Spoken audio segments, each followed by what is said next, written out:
Hi, I'm Marla Scott. I'm an RBT and the clinical interviewer for BACA Learn. I've been here for 4 years.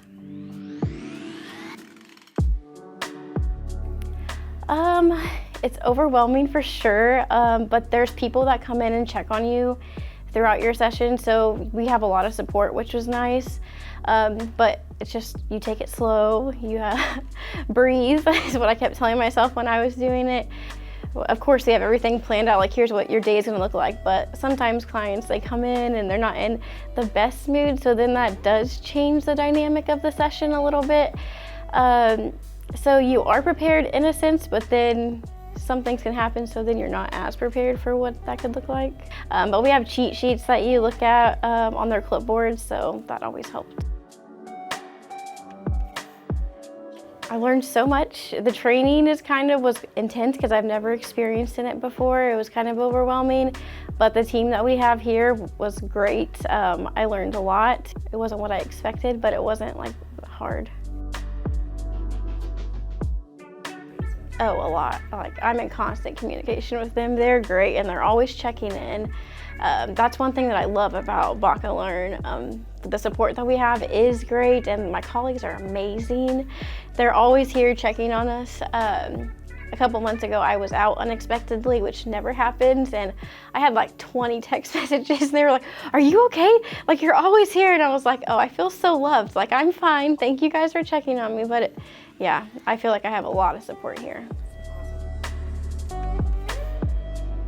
I had a client that I was with for a while, and he was doing so great. We had like no problem behavior, and then one day something happened and we were in problem behavior for 2.5 hours.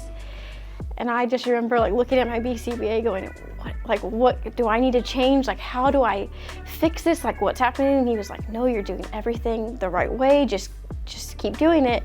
So I just kept placing the demand, which was sit in the chair over and over again. And then finally he sat in the chair. But I just remember like looking at him, like at my BCBA being like, what do I do? We've never experienced this.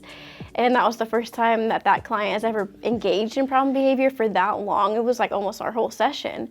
But I just had that communication with my BCBA and that support from our team, and that's what kept me going. When people find out like what I do, they're like, "Oh, that's gotta be really hard." Like, they just think I just deal with problem behavior all the time. And I'm like, "Oh, that's not actually like all the time. I don't deal with that. There are some highs, and I always try to tell them like, this is what I do. I have a lot of fun. They're so smart. We're learning a lot." But yeah, I guess I do hear that a lot about problem behaviors. Like, that's all you deal with all day. And I'm like, that's not.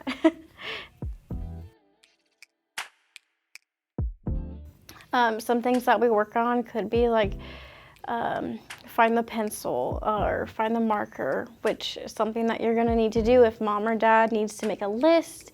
You can ask them to go find it, and if they bring you back a sock, then they're not working on that, or they don't have that skill.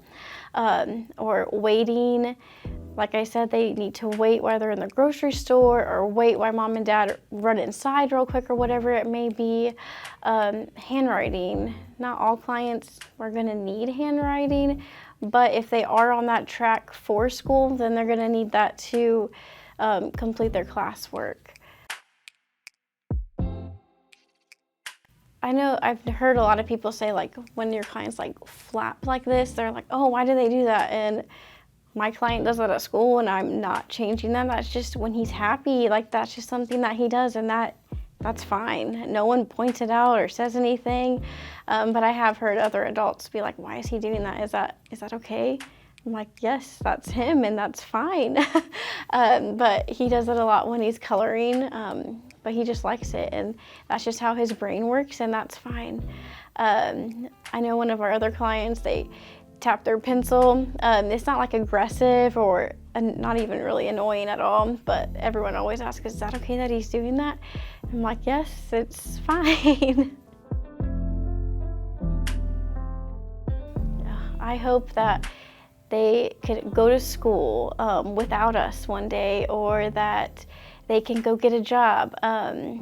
this is a little off topic, but still on topic. One of my clients, when I first started working here, I transferred him to Brownsburg.